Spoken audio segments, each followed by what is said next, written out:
투기 의혹을 받는 LH 임직원들이 신도시 발표 한 달 전쯤 갑자기 나무를 심기 시작한 것으로 확인됐습니다. 정부 합동조사단의 1차 조사 결과는 내일 발표되는데 12명은 정보 제공을 거부했습니다. 정세균 국무총리가 LH 투기 의혹에 대해 대국민 사과하고 무관용 조치를 재확인했습니다. 오늘은 검경 지휘부를 불러 수사 협력 방안을 논의합니다. 하지만 변창흠 장관 해임 요구나 이사 대책 백지화엔 선을 그었습니다.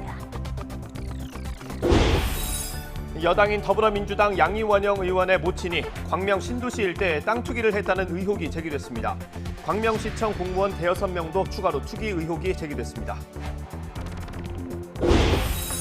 65세 이상 고령층에게 아스트라제네카 백신을 접종할지 여부가 오늘 결정됩니다. 또 백신 공급 부족이 이어지면서 2차 접종 물량을 미리 풀어 1차 접종 수를 확대하는 방안도 검토됩니다. 백신 접종 확대에 따라 OECD가 올해 세계 경제 성장률을 5.6%, 한국도 3.3%로 상향 조정했습니다. 하지만 변이 바이러스가 변수입니다. 유럽에선 영국발 변이보다 더 전파력이 강한 B1525 바이러스가 또 확산하고 있습니다. 오늘 서울 낮 기온이 17도까지 오르는 등 포근한 날씨가 예상됩니다. 하지만 미세먼지가 기승을 부리며 수도권과 영서, 충청, 호남 지역은 초미세먼지 농도가 나쁨 수준으로 치솟겠습니다. 여러분 안녕하십니까? 3월 10일 굿모닝 YTN 시작합니다. LH 직원들의 신도시 투기 의혹이 불거진 지 일주일 만에 경찰이 전방위 압수수색에 나섰습니다. 신도시 지정 관련 자료와 의혹에 연루된 직원들의 휴대전화를 확보하고 출국 금지 조치도 내렸습니다. 김다연 기자입니다. 직원들의 3기 신도시 예정지 투기 의혹이 불거진 LH 사업본부. 경찰 수사관들이 파란 상자를 들고 나옵니다. 지난 2일 시민단체의 제보 고발로 의혹이 불거진 지 일주일 만에 강제 수사에 나선 겁니다. 추가로 혐의 입증할 만한 자료 나왔나요? 앞으로 수사가 어떻게 진행됩니까? 직원 3명의 구속영장 추천 계획도 있으신가요? 압수수색은 경남 진주에 있는 LH 본사와 과천 의왕사업본부, 광명 시흥사업본부 등 세 곳에서 중점적으로 이뤄졌습니다.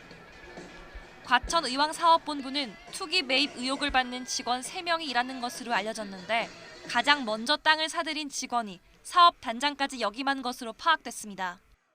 광명 시흥사업본부는 투기 의혹이 불거진 3기 신도시 사업을 담당하고 있습니다. 경찰은 이곳을 포함한 압수수색 장소에 수사관 67명을 투입했습니다. 경찰은 또 부패 방지법을 적용해 투기 의혹을 받는 전현직 직원 15명 가운데 현직 13명의 거주지에 대해서도 압수수색 영장을 집행하고 출국을 금지했습니다. 경찰은 신도시 지정 관련 자료와 직원들의 휴대전화와 PC 등을 확보한 것으로 알려졌습니다. 이라고 지금 하는 게 큰 의미가 없는 게요. 저희가 이제 조사를 해서 범죄 혐의를 밝혀야 될 부분이고 기본적으로는 참여연대하고 거기서 할 때 부패방지법상 업무상 비밀 이용죄로 근간으로 했으니까요. 지난주 대규모 부동산 투기 특별수사단을 구성하며 수사에 대한 자신감을 피력해온 경찰청 국가수사본부.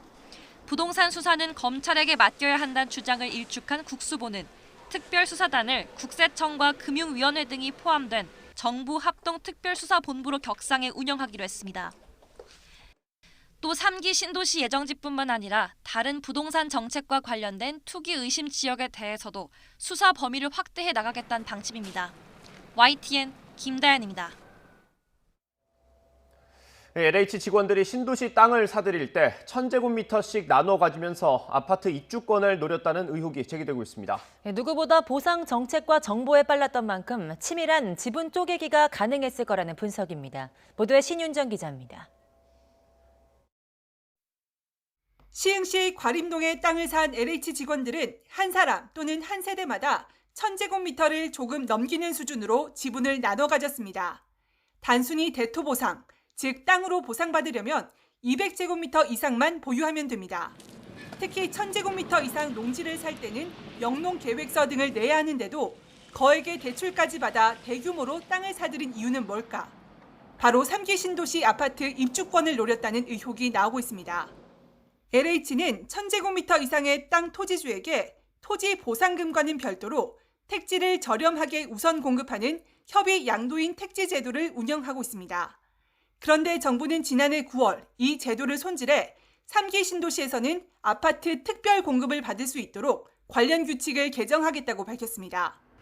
LH 직원들이 국토부의 입법 예고를 앞두고 미리 얻은 내부 정보로 1000제곱미터에 맞추어서 토지를 사들이거나 지분을 쪼개 쓸 가능성이 거론됩니다.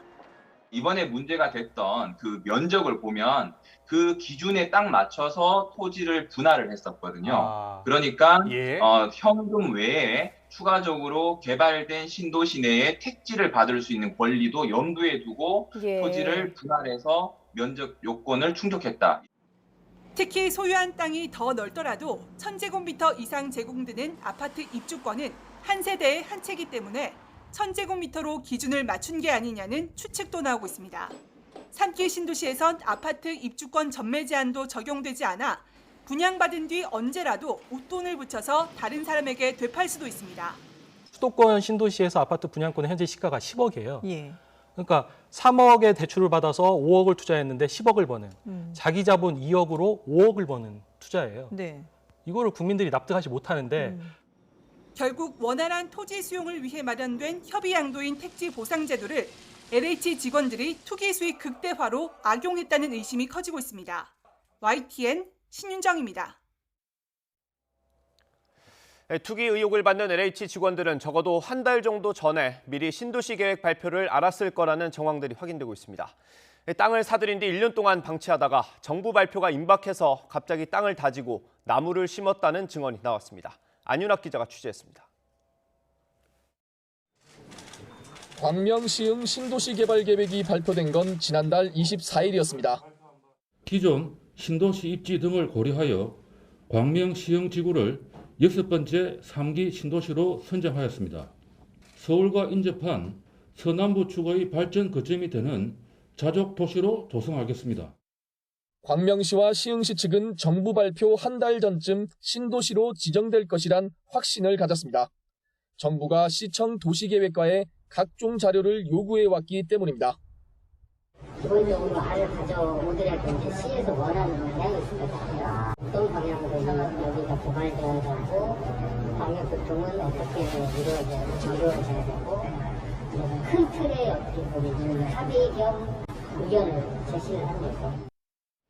LH는 그보다 훨씬 전부터 신도시 확정안을 알았을 가능성이 크다고 시 관계자는 말합니다.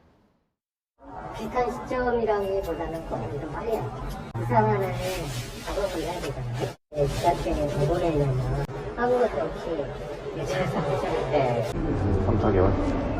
그리고 당시 해당 정보는 지자체는 물론 LH 내에서도 극소수만 알고 있었습니다. 그런데 이 무렵 이상한 움직임이 포착됐습니다. 지난해 2월 LH 직원과 가족 등 7명이 함께 사들인 시흥시 과림동 토지. 1년 동안 사실상 방치하고 있었는데 지난 1월 뜬금없이 흙을 쏟아붓고 다지는 등 농사지을 준비를 했다는 게 인근 주민들 얘기입니다. 동네에 심은 거 본 적 있으세요? 못 봤어. 동네에 저런 거 심는 사람 없어요? 없어. 나무를 심은 건 지난달 27일 정부 발표 직후입니다. 그 위에 흙만 이만큼 얹어가지고 이 나무 심는 걸 보상받으려고 하루 만에 다 심더라고. 하루 만에 다 10명 데려와서 금방 심죠. 정부가 자신들 땅을 신도시로 확정했다는 내부 정보를 미리 입수한 뒤 투기 의혹을 감추기 위해 또는 더 큰 보상을 받기 위해 나무를 심은 것 아니냐는 의심이 드는 대목입니다. LH 직원뿐만 아니라 일부 주민들까지 신도시 발표 일정을 알고 있었다는 주장도 나왔습니다. 형님이 그러더라고. 2월 26일 발표된다고 사람이 얘기 나왔다고. 2월 초쯤에 한 10일 정도 다시 된다. 정부 합동특별수사본부는 신도시 관련 정보가 언제 어떻게 유출됐는지 조사를 벌이고 있습니다. YTN 안윤혁입니다. 경기도 광명시청 공무원이 광명시흥 신도시 예정제안에 토지를 매입한 사실이 시 자체 조사 결과 확인됐습니다. 다른 공무원 대여섯 명이 예정제안에 토지를 매입했다는 의혹도 제기되고 있습니다. 최민기 기자의 보도입니다. 광명시청 공무원 A씨가 본인과 가족 3명 등 4명의 명의로 구입한 땅은 신도시 예정제안에 있는 임야 793제곱미터, 매입 가격은 4억 3천만 원입니다. 수원 광명고속도로 바로 옆에 있고 KTX 광명역과 3km 정도 떨어진 곳입니다. 부근에는 테크노밸리와 공공주택이 조성 중인 요지 중의 요지입니다. A씨는 도시계획이나 주택 관련 부서에 근무하진 않았습니다. 광명시는 토지 구입 과정에 위법한 행위가 있었는지를 포함해 투기 여부를 조사하고 있습니다. A씨 이외에도 신도시 개발 예정지에 땅을 싼 광명시청 공무원이 대여섯 명 정도 더 있는 것으로 알려졌습니다. 광명시는 조만간 A씨의 토지 취득 과정에 대해 브리핑을 할 예정인데 이 자리에서 다른 공무원들의 해당 지역 내 토지 매입 사례가 공개될 것으로 보입니다. 다만 해당 공무원들의 신원이나 취득 과정의 위법성 또는 투기성 여부 등에 대해서는 수사 등 추가 정밀 조사가 필요한 만큼 언급되진 않을 전망입니다. YTN 최민기입니다. 더불어민주당 양이원영 의원 모친이 광명 신도시 일대에 땅 투기를 했다는 의혹이 제기됐습니다. 국회의원 재산 변동 신고서를 보면 더불어민주당 양이원영 의원의 모친인 이모 씨는 지난 2019년 8월 경기도 광명시 가학동 일대에 산 66제곱미터를 매입한 걸로 확인됐습니다. 광명시 가학동은 지난달 24일 3기 신도시로 지정됐는데 양이원영 의원 모친 소유의 땅은 신도시로 묶이진 않았지만 국토교통부와 광명시가 광명동굴 주변도시 개발 사업지로 지정해서 공공주택지구 편입 가능성이 제기되고 있습니다. 정부의 투기 의혹 조사가 진행되는 가운데 국토부와 LH 직원 12명은 개인정보 제공을 거부했습니다. 변창흠 장관은 투기 의혹 전반에 대해서 고개 숙여 사과하면서 조사 결과에 따라 책임지겠다고 밝혔습니다. 김승환 기자입니다. LH 직원의 투기 의혹 사태로 전수조사 대상이 된 국토부와 LH 직원은 15,000명에 육박합니다. 1차 조사가 이뤄졌지만 12명은 개인정보나 부동산 거래 내역 조회에 동의하지 않았습니다. 국토교통부 총 현원 4,509명 중 현재는 1명의 동의 거부자를 제외한 전원이 동의하였습니다. LH의 경우 총 현원 9,839명 중 11명이 동의 거부하였습니다. 조사의 한계를 드러낸 겁니다. 국회에 불려나온 변창흠 국토부 장관은 고개 숙여 사과하고 철저한 추가 조사를 강조했습니다. 하지만 투기 의혹이 불거진 뒤 나왔던 제 식구 감싸기 발언에 의원들의 질타가 이어졌습니다. 개발 정보를 미리 알고서 미리 투자한 것은 아닌 것 같다. 이런 말씀하셨어요. 그러면은 장관께서는 사전에 그분들이 땅 사재기 한 걸 아셨습니까? 알고 말씀하신 거예요? 전혀 몰랐습니다. 그러면은 사전에 말씀하시기 전에 조사를 해봤습니까? 아니, 해본 적 없습니다. 국민의힘은 거듭 사퇴를 촉구했고 장관님 물러나세요라는 얘기가 막 여기저기서 들리죠? 어떻게 생각하세요? 네, 저로서도 무거운 책임감을 통감하고 있습니다. 민주당에서도 수사 주체에 대한 논란을 없애라는 지적이 제기됐습니다. 합수단에 검사 인력을 파견받아가지고 이 전문적인 검사 인력들이 수사에 동참하도록 할 필요가 있다고 하는 거고 그 점을 장관께서 국무총리께 건의하시라 이런 말씀이에요. 네, 저희들은 사건이 명확하게 실체가 밝혀지는 데는 어떤 방식이든 하여튼 제가 건의하고 또 제안하도록 그렇게 해주십시오. 네. 질타가 이어지자 변 장관은 조사 결과에 따라 책임질 일은 책임지겠다고 연거푸 몸을 낮췄습니다. 저 스스로도 다 조사를 받고 또 모두 한치의 사고도 없이 그 결과에 따라서 저도 책임지도록 하겠습니다. LH를 해체하라는 지적에도 역할이나 운영 방식을 철저히 평가해 대안을 마련하겠다고 답변했습니다. 다만 이번 사태가 공공에 대한 불신으로 이어져선 안 된다며 주택 공급 대책만큼은 계획대로 차질 없이 진행하겠다는 입장을 재확인했습니다. YTN 김승환입니다. 문재인 대통령은 LH 투기 의혹과 관련해 투기는 투기대로 조사하되 정부의 주택 공급 대책에 대한 신뢰가 흔들려선 안 된다고 말했습니다. 그러면서 이사 부동산 대책 추진에 차질이 없어야 한다며 나아가 공급 대책이 오히려 더 속도감 있게 추진돼야 한다고 강조했다고 청와대 강민석 대변인이 전했습니다.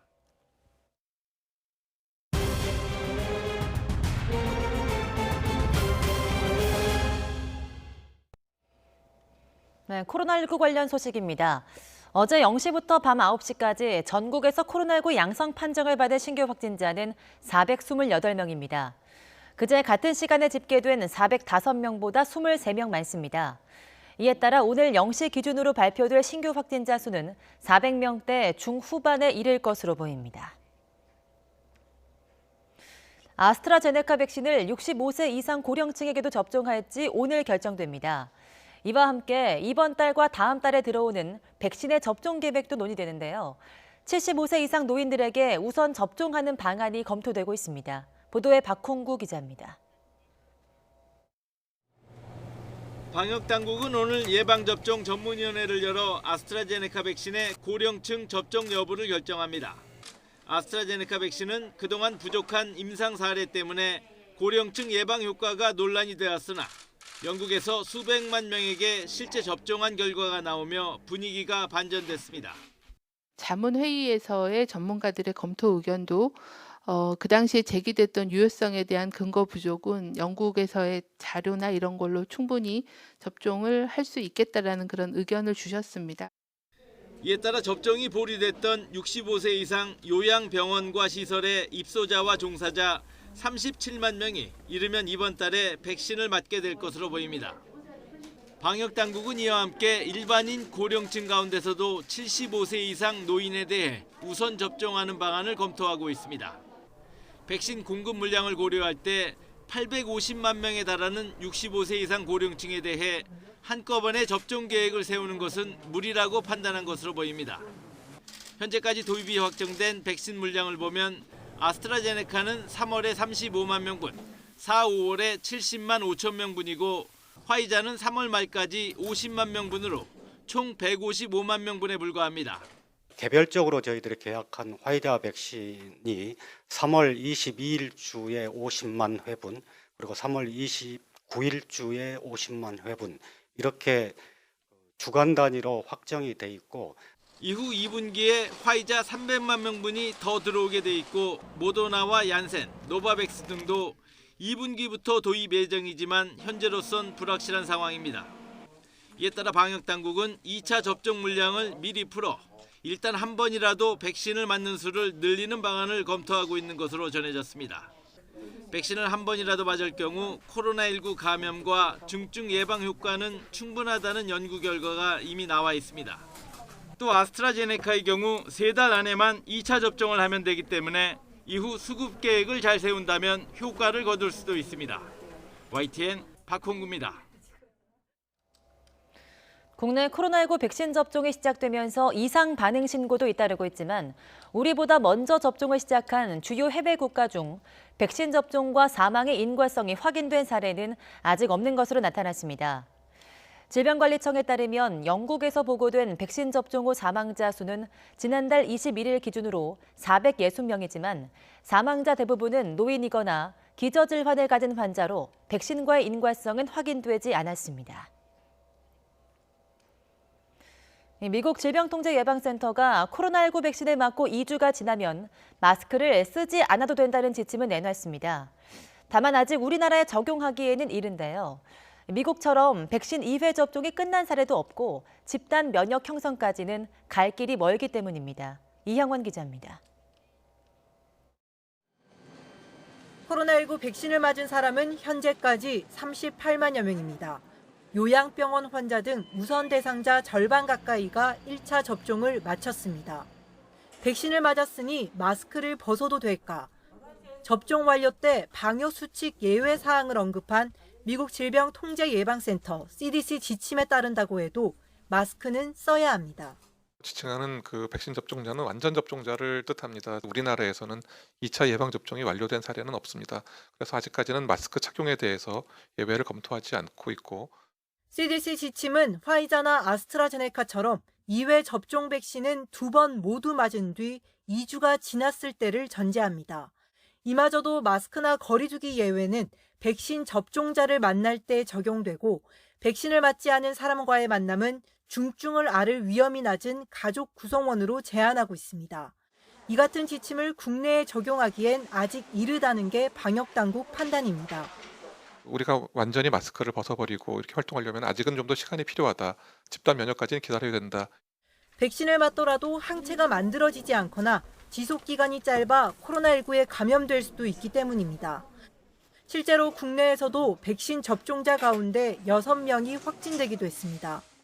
감염 후 접종을 받을 수 있고 접종 받은 후에도 항체가 형성되기까지는 2주간 정도 걸리기 때문에 충분히 감염이 형성될 수 있고요. 마스크 쓰기, 거리 두기를 소홀히 하면은 감염 위험성은 항상 있습니다.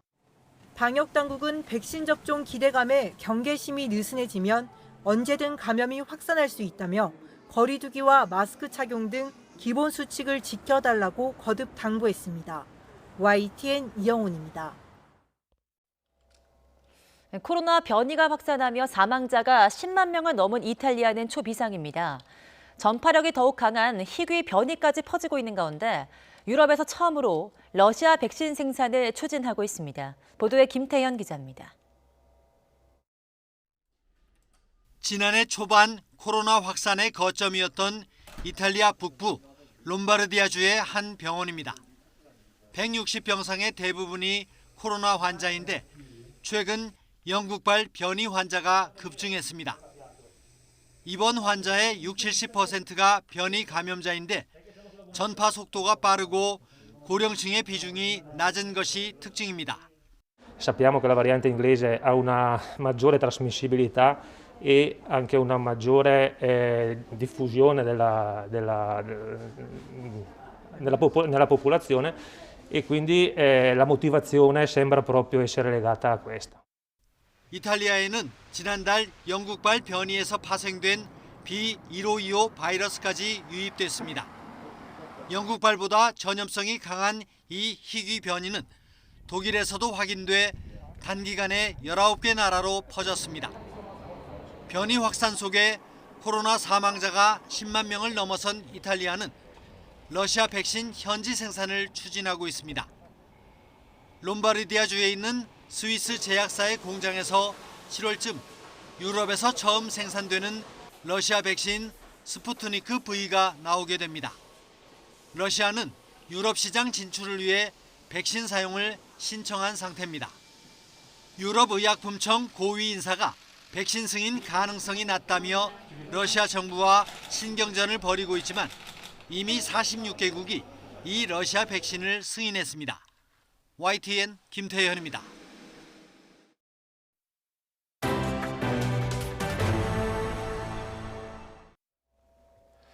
다음 달 보궐선거를 앞두고 정치권의 선거 공세가 가열되고 있습니다. 먼저 민주당은 국민의힘 오세훈 후보를 향해서 가족과 처가 땅의 셀프 보상 의혹을 다시 꺼내들었습니다. 네, 이에 오 후보는 10년 전 민주당이 문제 제기했다가 망신당한 흑색 선전이라며 박영선 후보의 사퇴를 요구하고 나섰습니다. 보도에 최하영 기자입니다.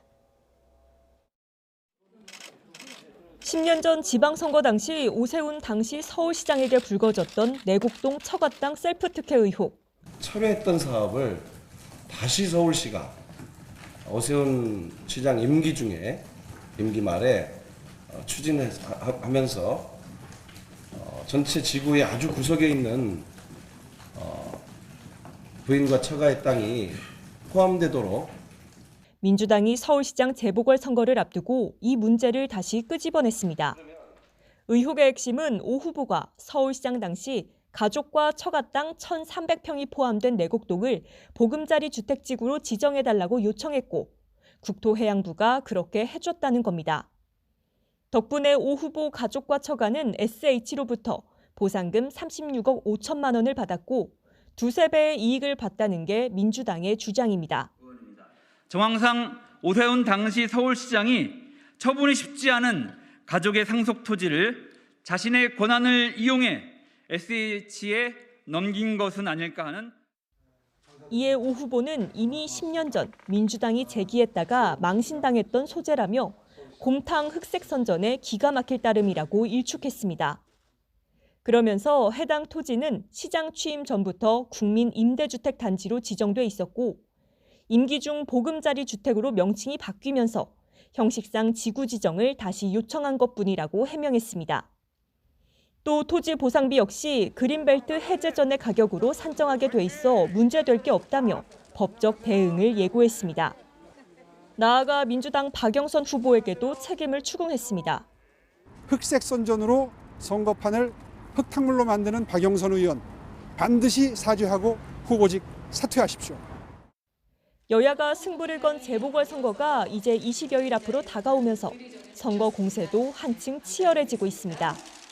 YTN 최아영입니다. 4월 서울시장 보궐선거가 여야의 맞대결 구도로 치러지면 야권의 단일 후보가 우세하다는 여론조사 결과가 나왔습니다. 뉴스원이 엠브레인 퍼블릭에 의뢰해서 지난 7일부터 이틀 동안 조사한 결과 국민의당 안철수 후보가 야권 단일 후보로 나서면 46.2%의 지지율로 38.7%를 기록한 민주당 박영선 후보에게 오차범위 밖에서 앞서는 것으로 나타났습니다. 또 국민의힘 오세훈 후보가 야권 단일 후보가 되더라도 43.1% 지지율로 오차범위 안에서 박영선 후보에게 우세한 것으로 집계됐습니다. 다만 단일과 무산으로 3자 대결이 펼쳐지면 박영선 후보가 35.8%로 안철수 후보와 오세훈 후보를 오차범위 밖에서 따돌리는 것으로 조사됐습니다. 한편 야권 단일 후보 지지율 조사에서는 안철수 후보가 34.4%로 29.4%의 오세훈 후보를 이겼고 경쟁력을 물어도 결과는 같았습니다. 전체 질문지 등 자세한 내용은 중앙선거 여론조사심의위원회와 엠브레인 퍼블릭 홈페이지를 참고하면 됩니다. 당 대표직에서 물러나 본격적인 대선 주자로서 행보를 시작하는 민주당 이낙연 대표가 유력 대선 주자들에 대한 의견을 밝혔습니다. 이 대표는 어제 퇴임 기자간담회에서 야권의 대선 주자로 떠오른 윤석열 전 총장에 대해 윤 전 총장을 평가할 만큼 잘 알지 못한다면서 총리 때 한 번 접촉한 것만으로 사람을 평가하는 건 오만한 일이라고 말을 아꼈습니다.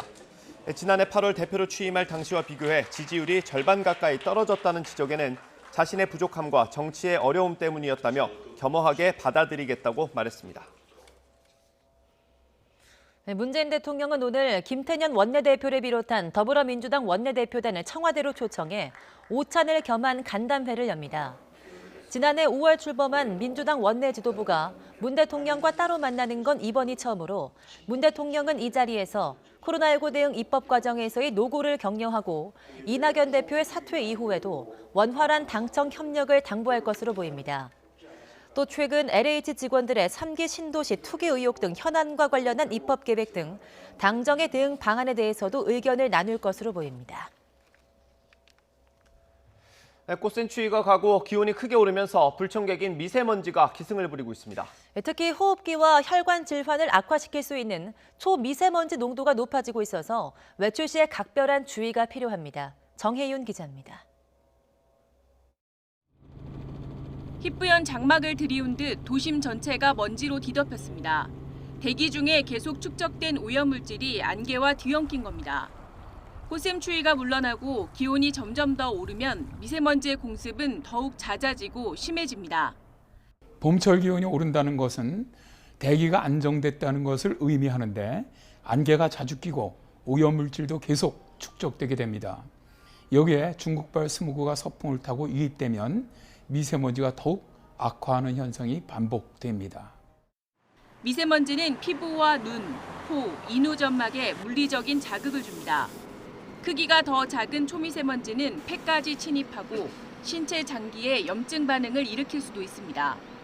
특히 평소 혈관이나 호흡기 계통 질환을 앓고 있는 환자나 임신부, 어린아이는 미세먼지를 더욱 주의해야 합니다. 작아진 먼지를 우리 몸에다 유입을 많이 시키게 되면 그만큼 심장이나 혈관 계통의 질병을 갖고 있거나 뇌질환을 갖고 있는 사람들한테는 치명적인 피해가 나타날 수 있고 그냥 임산부와 같은 경우는 외부로부터 받는 영향이 훨씬 더 크게 작용을 하기 때문에 훨씬 더 피해는 커질 수밖에 없는 시기. 따라서 미세먼지가 심한 날에는 바깥 활동을 줄이는 게 가장 안전합니다. 외출해야 한다면 침방울 방지용 마스크 대신 KF80, KF94 등 보건용 마스크를 써야 미세먼지를 거를 수 있습니다. 마스크는 입과 코를 가리고 틈이 없도록 얼굴에 밀착해서 착용해야 합니다. 하지만 호흡곤란, 두통, 어지러움 등 증상이 나타나면 무리해서 착용하지 말고 잠시 벗는 게 좋습니다. YTN 정혜윤입니다. 지난해 코로나19 대유행으로 휘청인 세계 경제가 올해는 5.6% 성장할 거라는 OECD 전망이 나왔습니다. OECD는 중간 경제 전망 보고서에서 올해 세계 경제 성장률을 지난해 12월에 제시한 전망치 4.2%보다 1.4%포인트 올렸습니다. 내년 전망치는 4%로 0.3%포인트 올렸습니다. 지난해 개발한 코로나19 백신 보급이 점진적으로 늘어나고 있고 미국 등 주요국 정부가 추가 재정 부양책을 발표한 점 등이 영향을 미쳤습니다. 상반기 기업 공개 대어로 꼽히는 SK바이오사이언스가 공모주 청약을 시작했습니다. 청약 첫날 14조 원이 넘는 뭉칫돈이 물리면서 지난해 돌풍을 몰고 왔던 SK바이오팜과 빅히트 엔터테인먼트의 첫날 증거금 규모를 훌쩍 넘어섰습니다. 박병한 기자의 보도입니다. SK바이오사이언스 공모주 청약 첫날, 증권사 객장은 공모주 청약에 나선 사람들로 분주합니다. 공모주 청약을 하려고 계좌를 만들려고 증권사를 찾은 고객은 하루가 늦어 아쉬워하기도 했습니다. 혹시 고객님 공모주 때문에 계좌 만드시는 걸? 고객님 저희가 공모주 계좌 개설은 어제까지 만들으셔야 청약이 가능했어요. SK바이오사이언스 공모가는 6만 5천 원으로 일반 투자자 청약은 이틀간 NH투자증권과 한국투자증권 등 6개 증권사에서 받습니다. 개인 투자자 배정 물량은 전체 공모 물량의 25%인 573만 7,500주이며 이 가운데 새로 도입된 균등 배정 물량은 절반인 286만 8,750주입니다. 최소 청약주 10주의 증거금은 32만 5천 원입니다. 균등 배분 방식에 따라 최소 청약 물량인 10주를 청약하고 증거금 32만 5천 원을 넣으면 한 주를 확보할 수 있으나 청약자가 286만 명을 넘으면 추첨으로 배정됩니다. 첫날 오후 4시쯤 6개 증권사에 접수된 증거금은 약 14조 8천억 원으로 집계됐고 평균 청약 경쟁률은 약 81대 1로 추정됩니다. 이러한 증거금 규모는 지난해 기업공개 IPO 시장을 뜨겁게 달궜던 빅히트 엔터테인먼트의 8조 6천억 원 첫날 증거금 기록을 넘어선 규모입니다. 다만 카카오 게임스의 첫날 증거금 16조 4천억 원에는 못 미쳤습니다. SK바이오사이언스는 아스트라제네카 등 글로벌 기업과 계약을 맺고 코로나19 백신 등을 생산하고 있으며 오는 18일 유가증권 시장에 상장됩니다. 상장일에 더블 상한가를 기록할지 투자자들의 관심이 뜨겁습니다. SK바이오사이언스를 시작으로 기대를 모으는 IPO 대어들이 대기하고 있습니다. 올해 안에 상장 예정인 종목들은 SKIT, 카카오뱅크, LG에너지솔루션 등 다수의 종목들이 있습니다. 여기에 관심을 가져주시면 되겠습니다. 공모주 균등 배분 방식으로 소액 투자자들의 관심도 높아지면서 올해 공모주 시장은 그 어느 때보다 뜨거울 것으로 예상됩니다. YTN 박병환입니다. 제약회사 바이넥스의 원료 용량 조작 사태가 갈수록 커지고 있습니다. 식약처가 바이넥스 제품 6개에 이어 30여 개 품목을 추가로 판매 중단했습니다. 대한약사회는 불법이 만연한 복제약 시장에 예고된 참사라면서 재발 방지 대책을 촉구했습니다. 김우중 기자의 보도입니다. YTN 보도 직후 바이넥스에 대한 강도 높은 조사에 착수한 식약처. 당뇨병 치료제와 우울증약 등 6개 제품에 대해 생산 중단 조처를 내린 데 이어 32개 품목에 대해 추가 제재를 명령했습니다.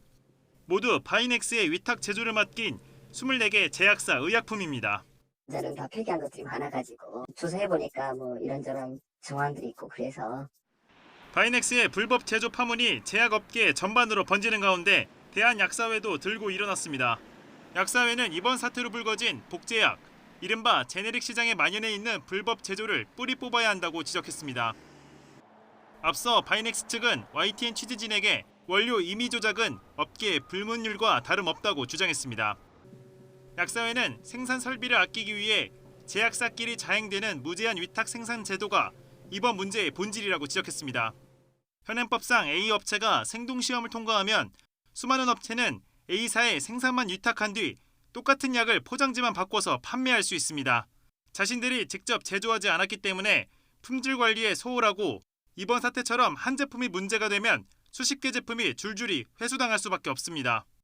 해당 제약사를 처벌하는 수준으로 이런 미봉책으로 끝날 게 아니라 전반적으로 제약이 있어서 위탁생동, 공동개발 품목, 허가지들을 전반적으로 살펴보고 재설계하는 수준으로 근본적인 문제 해결에 나서야 될 것으로 생각하고 있습니다. 식약처는 이번 바이넥스 문제를 엄중하게 보고 있다며 무관용 원칙으로 법령 위반 행위에 대해 형사처벌도 불사하겠다는 방침입니다.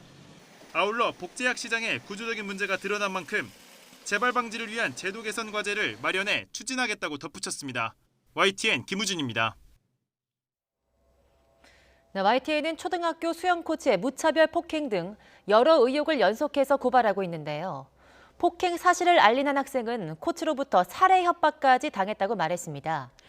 사태가 이 지경까지 왔는데도 책임지는 교육자는 단 한 명도 없습니다. 김범한 기자가 취재했습니다. 수영 훈련하면서 갖은 고초를 겪은 학생들이 빨리 폭행 사실을 알리지 못한 것은 무엇보다 보복이 두려웠기 때문입니다. 실제로 한 학생은 살해 협박까지 받았다고 주장했습니다. 부모님께 말해보라는 식으로 말해봐라. 나는 말하면은 너 죽여버리고 깜빡하겠다. 막 그렇게 협박도 하고요, 저한테는. 40대 후반의 코치가 초등학생에게 한 말인지 그를 의심할 정도입니다. 이에 대해 해당 코치는 폭행 사실 자체를 전면 부인하고 있습니다. 피해를 주장하는 학생들이 엄연하게 있고 코치가 재판에 넘겨졌는데도 교육당국도 모르쇠로 일관하고 있습니다. 학교가 안 맞는 그런 정황에 있는 그런 막 자료를 엄청 내놓는 거예요. 그러니까 학폭 위원들이나 누구든 그 누구도 이제 이것들이 사실이 아니다는 이제 그런. 해당 코치의 부인으로 당시 수영 감독을 맡았던 교사와 피해 학생 아버지의 호소를 듣고도 이렇다 할 대책을 마련하지 않는 교장에게 이후 책임을 묻는 조치는 없었습니다. 감독 교사는 이후 섬으로 자리를 옮겨 학생들을 가르치고 있고 교장은 전라남도 교육청 장학관을 거쳐 지역교육청 과장으로 일하고 있습니다. 그 사람도 저희한테 입막을 시킨 사람인데 코치랑 공범인데 아직도 안 잘리고 선생을 하고 있다는 것 자체가 좀 혐오스럽다고 해야 돼요. 가해자로 지목된 코치는 결국 해임되었습니다. 하지만 해임 사유는 학교 폭력이 아니라 임기 만료였습니다. YTN 김범환입니다. 제보는 Y입니다. 국내 EV 배달 대행 업체 간부가 지점의 기밀 계약 정보를 경쟁업체에 빼돌렸다는 제보가 들어왔습니다. 이뿐 아니라 이 대행업체가 지점에서 수수료를 이중으로 떼고 있는 부당한 실태까지 드러났습니다. 이유가 뭔지 박기환 기자가 취재했습니다. 서울 성북구에서 한 배달 대행업체 지점을 운영한 문지수 씨. 지난해 11월 인근 지역 경쟁업체 지사장의 문자를 받고 눈을 의심했습니다. 자신이 밤낮으로 발품 팔아 계약했던 식당 400여 곳의 계약 목록을 보내온 겁니다. 갑질하고 있거나 본사가 그냥 자기네들 살 붙이려고 우리 이용 상대구나. 알고 보니 배달 대행업체 본사 간부 2명이 경쟁업체 지사를 영입하려고 넘겨준 거였습니다. 업계에선 배달 기사를 확보하고 매출을 늘리기 위해 지점 확보 경쟁이 치열한데 내부 정보까지 넘겨주고 영입하려 했던 겁니다. 적당하게끔 해서 갖고 가라. 할 수 있는 것만큼 해라. 그렇게 해서 보여준 거예요. 거기 보면은 뭐 전화번호, 데이터, 상점, 콜수, 가맹비, 콜비까지 전부 다 나와 있는 리스트니까. 그래도 상도료는 지켜야 되거든요. 문 씨는 식당마다 다른 배달 수수료와 계약 조건은 내부 기밀과 다름없다며 분통을 터뜨렸습니다. 정확히 그걸 알고 들어가면 저희가 무방비 상태가 돼요. 아니면 그걸 방어를 하려면 저희도 가격을 내려야 되는지. 가게 이탈도 많이 났고요. 근데 가게에서 돈 깎아달라고 이야기 많이 했고요. 이뿐 아니라 배달 대행업체 본사가 수수료를 이중으로 떼가는 부당 행위를 하고 있다고 주장했습니다. 배달 대행 플랫폼 사용 수수료를 가져가면서 플랫폼 내 매출 계산 프로그램을 쓴다는 이유로 또 수수료를 뗀다는 겁니다. 이에 대해 대행업체 측은 식당 정보를 넘긴 문제는 사실관계를 확인하고 있고 이중 수수료는 계약서에 담은 내용이라 문제 없다고 반박했습니다. 상점한테도 프로그램 사용료를 받고 라이더 프로그램 사용료를 받는 거죠. 라이더 분들한테도. 상점한테는 월회비 1%의 프로그램 사용료를 받는 거예요. 하지만 전문가들은 계약서 자체에 문제가 있다고 지적합니다. 통일된 브랜드 로고와 영업정책을 내려보내 대행업체가 사실상 가맹사업본부 역할을 하면서 지점과는 가맹점 계약이 아닌 개인 간 계약만 맺고 있다는 겁니다. 가맹점으로 계약하면 공정거래위원회 규제를 받아야 하니 이를 피해 이중 수수료를 떼가는 것으로 풀이됩니다. 전체가 통일된 브랜드 정책을 펴고 있고 또 가맹금을 수취하고 있고요. 그렇다면 이게 가맹사업자로 포괄 안 될 이유가 전혀 없다는 거죠. 가맹금 수치도 무슨 시스템 이용료로 변칙적으로 받고 있고 그런 것들이 정말 문제가 되는 거죠. 배달 사업이 빠른 속도로 확장하면서 수면 아래 가라앉아 있던 대행업체의 각종 불공정 행위가 드러나고 있다는 게 업계 이야기입니다. 지점장 문 씨는 본사 간부 2명을 영업비밀 유출 등 혐의로 경찰에 고소했습니다. 또 이중 수수료 계약은 불공정 행위라며 공정거래위원회에 제소했습니다. YTN 박견입니다. 한반도를 포함한 인도태평양 지역을 관할하는 미국의 인도태평양 사령관이 북한을 당면한 중대한 안보 위협으로 규정했습니다. 김정은 국무위원장이 의미 있는 비핵화 조치를 하는 대신에 핵무기 개발 같은 호전적인 태도를 강화하고 있다고 평가했습니다. 워싱턴에서 강태욱 특파원의 보도입니다. 한반도를 비롯한 인도태평양 방위를 맡고 있는 필립 데이비슨 사령관. 인도태평양 지역에는 북한과 중국 등 미국 국방부의 안보 과제 5개 가운데 4개가 있다고 설명했습니다. The region itself contains 4 of the 5 priority security challenges identified by the Department of Defense: China, Russia, North Korea, as well as violent extremist organizations. 특히 북한은 미국의 중대한 안보 위협이라며 한반도 핵 상황이 해결될 때까지 당면한 가장 큰 위협이라고 규정했습니다. 미국 본토와 동맹을 위협하는 첨단 사이버 작전뿐만 아니라 핵 등 대량 살상 무기와 비대칭 능력도 개발하고 있다고 설명했습니다. Any advancement in North Korean capabilities might put forth. It's critically important to the overall defense of the country. 북한 지도자 김정은에 대해서는 미국의 호전적인 자세를 다시 취하고 있다고 평가했습니다. 그 예로 개성 남북 공동 연락사무소 폭파와 대북전단 살포에 대한 보복 위협을 거론했습니다.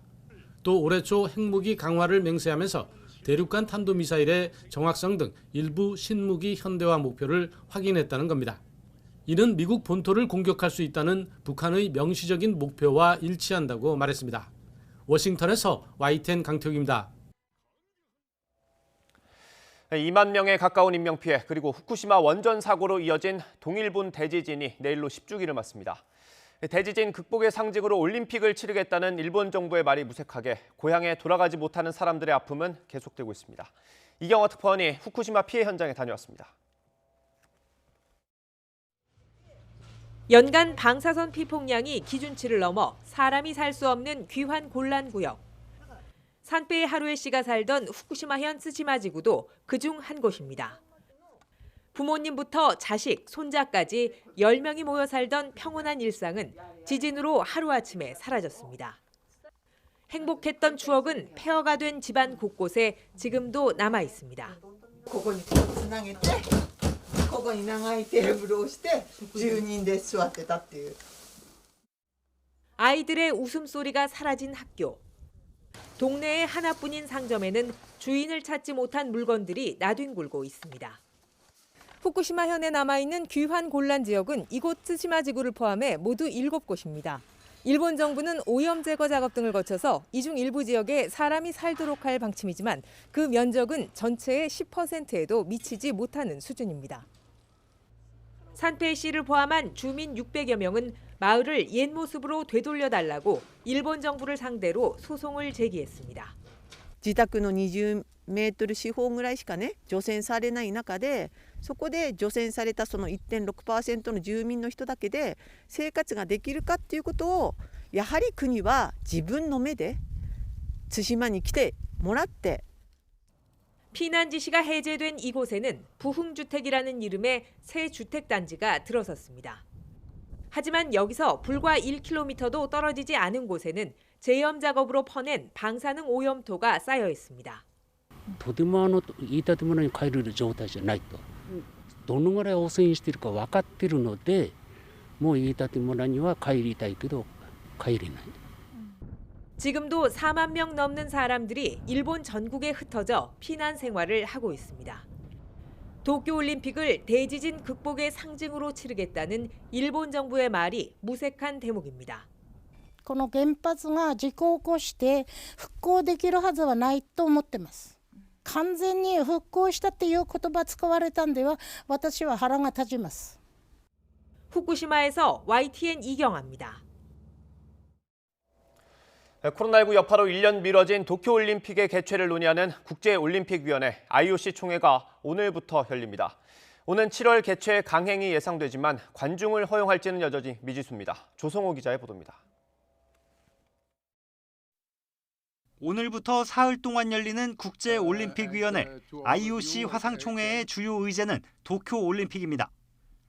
강행 의지가 확고한 토마스 바흐 위원장의 재선이 확실시되는 만큼 오는 7월 개최는 기정사실로 보입니다. 이미 IOC에서는 그 플레이북을 발간을 해서 코로나 속에서 열리는 올림픽이 어떻게 대비를 해야 되고 그래서 어떻게 그 활동을 해야 되는지에 대해서 다 만들어놨고요. 올림픽은 7월 23일 날 개회식을 통해서 본격적으로 열리게 될 겁니다. 개최를 넘어 대회 세부 일정까지 논의할 가능성이 큽니다. 특히 경기장에 관중을 들일지가 핵심 안건입니다. In terms of spectators, there will be probably a decision towards the end of March, at least regarding international spectators. 총회에서 큰 틀을 합의한 뒤 도쿄 조직위원회가 요청한 오는 25일쯤 관중 허용 여부를 확정할 가능성이 큽니다. 私といたしましては、具体的には聖火リレーがスタートする今月の25日までには決めたいと考えております。 일본 관중 앞에서만 개막하는 반쪽 올림픽이 될 가능성이 커 보입니다. 백신 접종이 시작됐지만 국가 간 이동에 따른 코로나19 확산 우려가 여전하기 때문입니다. 일본 국민 4명 가운데 3명은 외국인 관중의 올림픽 관람을 반대한다는 여론조사 결과도 나왔습니다. IOC 총회에서 관중을 포함한 세부 사항을 결정하면 넉 달 앞으로 다가온 도쿄올림픽 준비도 마무리 단계에 접어듭니다. YTN 조성호입니다. 오늘도 봄 기온은 한층 짙어지겠습니다. 아침 저녁으로는 쌀쌀하지만 낮 동안에는 어제보다 기온이 더 오르면서 4월 중순만큼이나 따스하겠는데요. 오늘 서울의 한낮 기온은 17도까지 오르면서 아침 기온과 비교해 15도가량이나 기온이 크게 차이 나겠습니다. 이렇게 기온 변화가 심할 때일수록 면역력도 떨어지기 쉬운데요. 오늘 전국 대부분 지역의 감기 가능 지수가 매우 높은 단계까지 치솟겠습니다. 나오실 때는 체온 조절이 가능한 거도 잘 챙겨주셔야겠습니다. 지금 내륙 곳곳으로는 서서히 안개가 짙어지고 있습니다. 현재 파주의 가시거리는 150m, 고양은 660m 등을 보이고 있고 서울도 평소와 비교해 3분의 1가량 시정이 줄어 있습니다. 지도에 노란색으로 표시된 지역에서는 점차 시야가 200m 미만으로 좁혀지는 곳들도 있을 것으로 보여서 교통안전에 주의하셔야겠습니다. 오늘 하늘 자체는 맑겠고 한낮 기온도 쑥쑥 올라서 예년 이맘때보다 3에서 많게는 8도가량이 높겠습니다. 서울 낮 기온은 17도, 대전 18도, 부산은 15도, 광주는 20도까지 올라서 따스함이 감돌겠습니다. 당분간 꽃샘추위 없이 예년보다 포근한 날씨가 이어지겠고요. 다만 내일 밤에는 제주도와 호남 지역을 시작으로 금요일에는 충청과 남부지방에도 봄비가 내릴 전망입니다. 밤사이 대기 정체와 중국발 스모그의 유입으로 현재 서울 등 중부지방과 영남, 제주도의 초미세먼지 농도는 나쁨 단계를 나타내고 있습니다. 나오실 때는 KF80 이상 마스크로 잘 착용해 주시기 바랍니다. 지금까지 YTN 최현미입니다.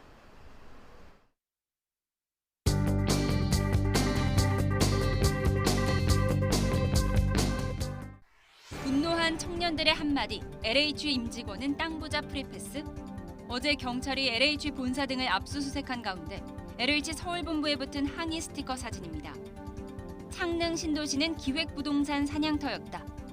2017년부터 19년 5월까지 창릉지구 일대에서 10명 이상 공유지분으로 매매 등기된 토지를 확인해봤더니 10곳에서 지분 쪼개기가 이루어졌고 1년 반 만에 7억 원이 넘는 이윤을 남긴 사례도 있다고 한국일보가 보도했습니다.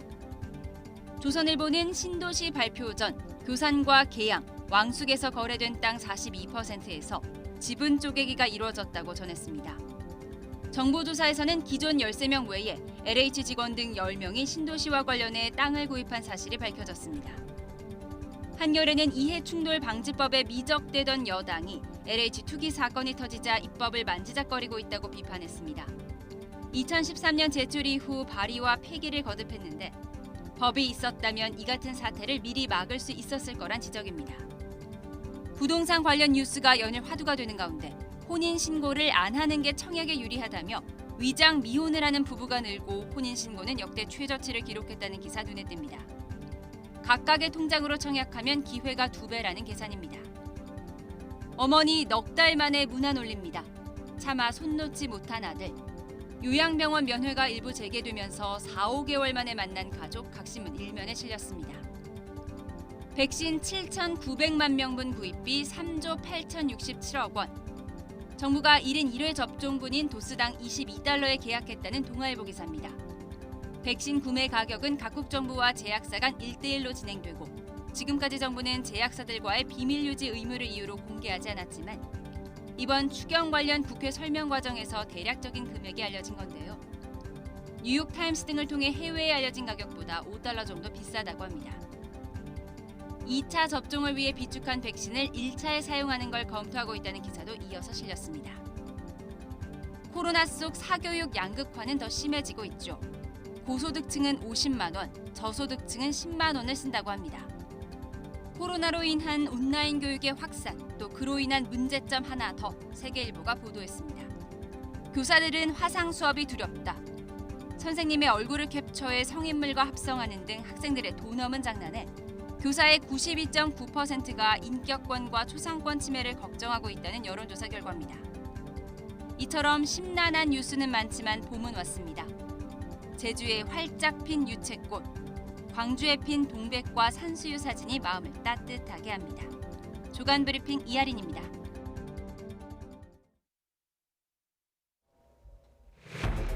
투기 의혹을 받는 LH 임직원들이 신도시 발표 한 달 전쯤 갑자기 나무를 심기 시작한 것으로 확인됐습니다. 정부 합동조사단의 1차 조사 결과는 내일 발표되는데 12명은 정보 제공을 거부했습니다. 정세균 국무총리가 LH 투기 의혹에 대해 대국민 사과하고 무관용 조치를 재확인했습니다.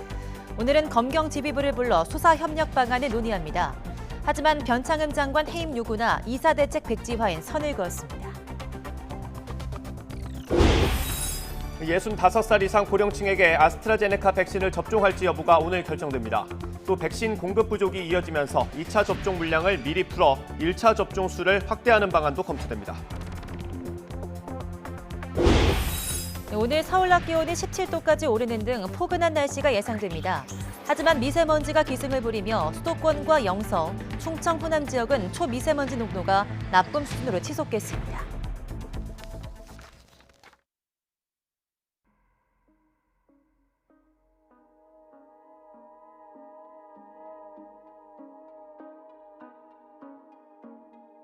실제로 여기가 농사를 지을 목적으로 토지를 구입했다고 보면 좀 어렵고 투기적인 목적으로 여기가 개발이 돼서 나중에 그 개발이익이 많이 날 것이다라는 것들을 염두에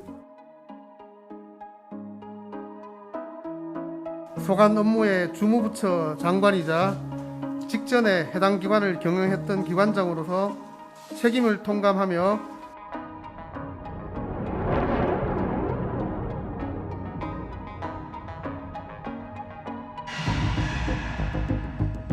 부당하게 얻은 이득은 반드시 환수되도록 하여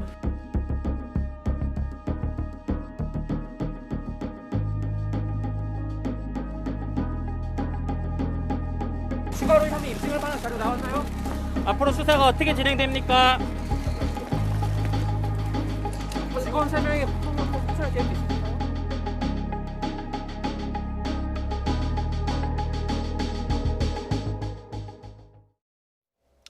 굿모닝 YTN 이어갑니다. LH 땅 투기 의혹에 대한 정부의 1차 조사 결과가 내일 발표됩니다. 정세균 국무총리는 어제 대국민 사과에서도 관련자에 대한 엄정 조치를 재확인했습니다. 문재인 대통령은 투기 조사와는 별개로 부동산 대책은 차질 없이 추진해야 한다고 강조했습니다. 차정윤 기자입니다. 문재인 대통령이 LH 의혹과 관련해 투기는 투기대로 조사하되 부동산 공급 대책은 차질 없이 추진해야 한다고 말했습니다. 야당 등에서 제기되고 있는 변창흠 국토부 장관 해임 건의나 이사 부동산 대책 백지화 주장에 선을 긋고 공급 대책에 힘을 실어준 겁니다. 문 대통령은 정부의 공급 대책에 대한 신뢰가 흔들려선 안 된다며 오히려 속도감 있는 추진을 강조했습니다. 정세균 국무총리도 대국민 사과 메시지를 내며 민심 수습에 나섰습니다. 이번 사태로 배신감과 실망감을 느꼈을 국민에 죄송하다며 정부도 심각성을 무겁게 받아들이고 있다고 상황 인식을 설명했습니다. 아울러 투기와 연관된 다른 탈법 사례가 드러나면 엄중히 조치하고 토지 거래 제한과 부당이익 환수 등 엄격한 재발 방지 장치도 마련하겠다고 덧붙였습니다. 정부는 오늘 오전 김창룡 경찰청장과 조남관 검찰총장 직무대행 등 검경 지휘부와 함께 수사 협력 방안을 논의한다는 계획입니다. 앞서 검경 간 유기적 협력을 강조한 문 대통령의 지시에 따라 한 점 의혹 없이 철저히 조사해 뿌리를 뽑겠다는 의지입니다. 제기된 모든 의혹에 대해서는 한 점의 의문도 남지 않도록 철저하게 조사하겠습니다. 이번 조사와 수사를 통해 확인된 위법 행위에 대해서도 일말의 관용도 허용치 않겠습니다. 정부는 내일 LH와 국토부 직원에 대한 1차 조사 결과를 공개할 예정인 가운데 청와대도 이번 주 안으로 비서관급 참모와 그 가족들에 대한 조사 내용을 발표할 방침입니다. YTN 차종윤입니다. 변창흠 장관은 국회에 나와서 투기 의혹 조사 결과 책임질 일이 있으면 책임지겠다고 말했습니다. 직접 들어보겠습니다. 제가 그 무거운 책임감을 느끼고 있습니다. 당연히 저희들로서도 아까 의원님 말씀하신 것처럼 읍참마속하는 자세로 저희 스스로도 다 조사를 받고 또 모두 한치의 사고도 없이 그 결과에 따라서 저도 책임지도록 하겠습니다. 이번 사태가 공공 전체에 대한 불신으로 이어져 부동산 시장을 다시 불안정한 상황으로 몰고 가게 두어서는 안 됩니다. 앞서 말씀드린 투기 행위자에 대한 조사와 재발 방지 대책을 조속히 추진하면 물론 기존에 발표한 주택 공급 대책도 차질 없이 추진해야 할 것입니다. 3기 신도시 투기 의혹 1차 조사에서 국토교통부와 LH 직원 12명이 정보 조회 자체를 거부한 것으로 나타났습니다. 국토교통부는 국회 현안 보고에서 15,000명에 육박하는 국토교통부와 LH 직원 가운데 12명이 개인정보 제공이나 부동산 거래 내역 조회에 동의하지 않았다고 밝혔습니다. 정부는 최대한 협조를 설득하는 한편 끝내 전수조사를 거부하는 사람은 의심 대상으로 분류해서 수사 의뢰하거나 개발 관련 부서에 근무할 수 없도록 인사상 불이익을 주는 방안을 검토하고 있습니다. 이번 땅 투기 논란에 휩싸인 LH 직원들 가운데 일부는 2급 이상 고위직인 것으로 드러났습니다. 이처럼 개발 정보를 미리 알 수 있는 윗선의 개입이 과거에도 관행처럼 이어져 왔는지 면밀한 조사가 필요하다는 지적이 나오고 있습니다. 김태민 기자입니다. 이번 3기 신도시 땅 투기 논란에 휩싸인 LH 직원은 모두 13명. 이 가운데 5명은 부장급 직책을 맡는 2급 직원이었습니다. 고위직 사이에 개발 정보를 공유하고 이를 이용해 과거 동료였던 부하 직원들과 함께 투자에 나선 것으로 보이는 대목입니다. 이런 행태가 비단 3기 신도시뿐 아니라 관행처럼 자리 잡은 것 아니냐는 의심은 쉽게 가시지 않고 있습니다. 실제로 함께 공공택지로 지정된 부산 대저 지역은 이번 조사 대상에서 제외됐지만 지난달 토지 거래가 급증한 것으로 나타났습니다. 지난달 부산 강서구 대저 일동의 토지 거래량은 모두 90건으로 최근 4년 사이 가장 많았는데 과거 월평균 거래량의 3배 수준이었습니다. 이에 따라 각 지자체가 나서 자체 조사에 들어갔지만 더욱 대대적인 조사가 필요하다는 목소리가 높아지고 있습니다. 이 전수조사의 목적은 국민이 갖고 있는 어떤 의혹이나 어떤 그런 걸 불신이나 이런 걸 해소하는 데도 목적이 있다고 보거든요. 다른 지역에도 어떤 그런 의혹이 있거나 조사의 필요성이 있다고 제기가 되면 당연히 전수조사 같이 하는 게 필요하다고 생각합니다. 특히 공공택지 개발 정보 논의 절차를 검증해 유출의 고리를 찾는 것이 이번 조사의 관건이 될 것으로 보입니다. 만약 근본적인 문제를 해결하지 못한 채 일부 지역과 직원들의 일탈로 조사가 결론날 경우 국민 불신은 더욱 커질 수밖에 없을 전망입니다. YTN 김태민입니다. 이번 논란이 불거진 뒤 LH의 한 직원이 익명 게시판에 LH 직원이라고 투자하지 말라는 법 있냐는 글을 올려서 국민적인 공분을 샀습니다. 그런데 이번엔 또 다른 직원들이 불법 투기를 옹호하거나 시민들을 조롱까지 한 것으로 드러나면서 논란이 일고 있습니다. 이쯤 되면 LH 직원들의 인식 자체가 문제라는 지적이 나올 수밖에 없습니다. 김현우 기자의 보도입니다. LH 한 사원이 최근 사내 메신저에 올린 글입니다. 해고되더라도 땅 수익이 평생 월급보다 많다는 내용입니다. 이번에 투기 조사를 받고 있는 직원 13명을 언급한 글인데 부적절 논란이 일고 있습니다. 시민들은 공공기관 직원의 표현으로는 도저히 믿기지 않는다며 분노를 표시했습니다. 공공의 목적을 위해서 설립된 게 공기업인데 LH 직원분들은 공기업의 설립 목적을 아예 그냥 망각하고 그게 망각했다는 게 잘못된지도 잘 모르시는 것 같아요. 기획부동산도 못할 일들을 하고 그렇게 큰 차익을 남긴 것 자체가 지금 너무 화가 나는데 그들의 그 당당함은 너무 화남을 더해서 허무한 심정을 만들게 하네요. 이 직원은 앞서 지난해 10월에는 자신이 직접 불법 투기를 하려는 정황이 담긴 글도 올린 것으로 확인됐습니다.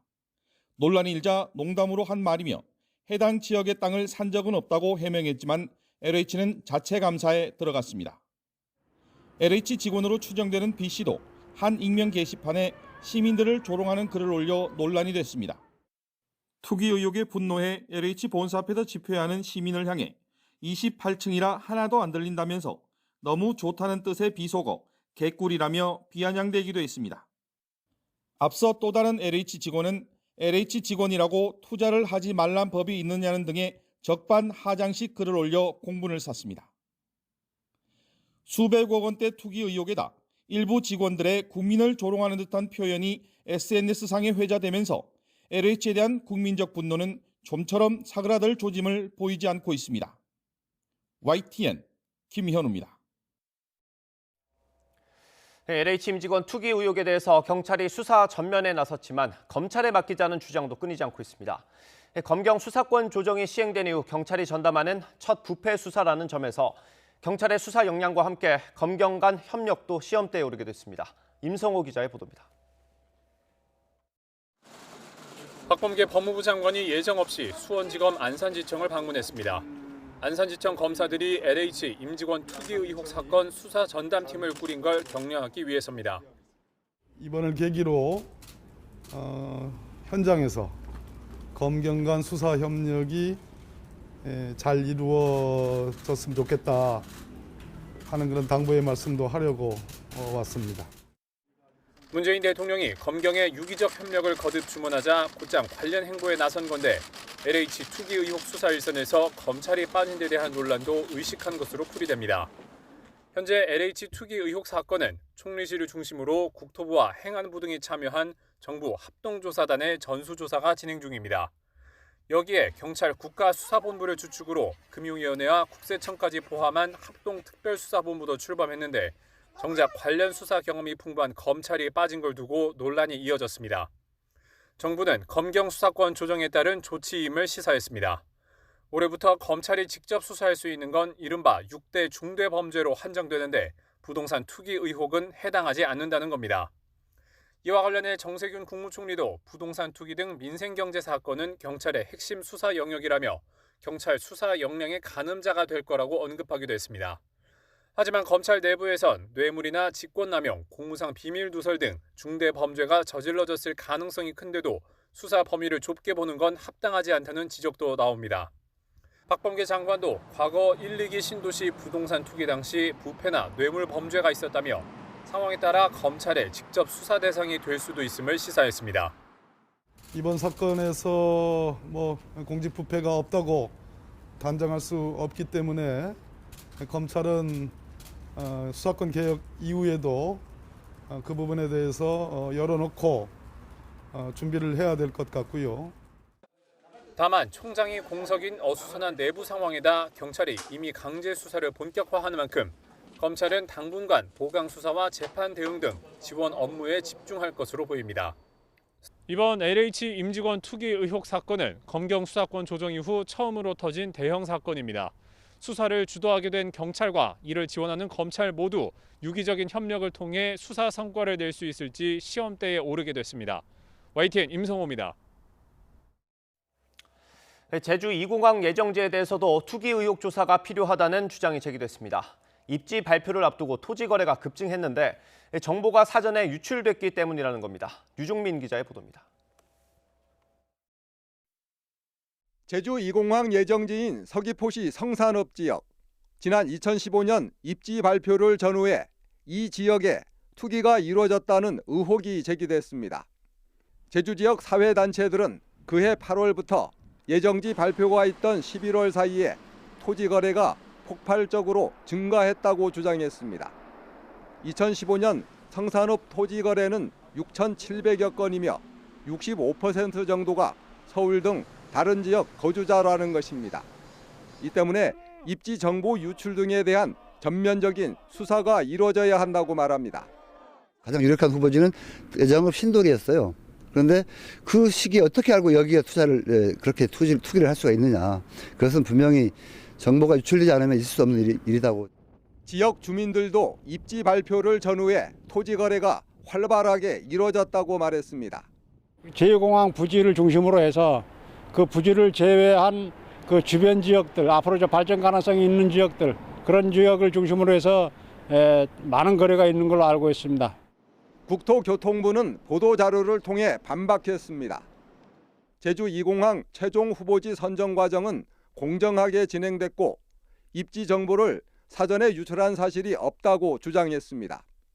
이전에도 입지 정보 유출 의혹에 대해 언론중재위를 통해 국토부의 주장을 반론 보도하는 것으로 조정됐다고 밝혔습니다.